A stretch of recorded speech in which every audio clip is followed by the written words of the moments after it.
How to use the Deliver page in DaVinci Resolve. First of all, open your project and head to the Deliver page by clicking the rocket icon at the bottom of the screen. This is where auto exporting happens in DaVinci Resolve. You will see a timeline preview and export settings in the left side. Next, under the render settings panel, choose a preset that fits your needs.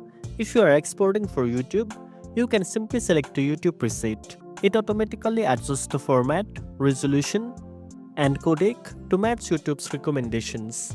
You can still customize things if needed, like changing the resolution or frame rate. Then, give your file a name and choose the location where you want to save it. You can do this by clicking the Browse button beside the location field. This makes it easier to find your file once it's done recording. After that, make sure your entire timeline is selected properly.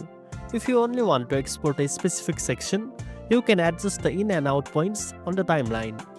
This helps when you want to export just a part of your video. Now, scroll down and click Add to Render Queue.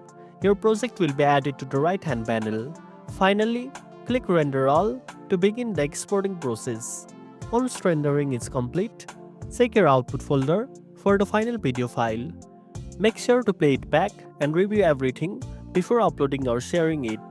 And that's it. Now you know how to use the Deliver page in DaVinci Resolve. If you found this video helpful, don't forget to like, share, and subscribe for more tech tips. Thanks for watching, and I'll see you in the next one.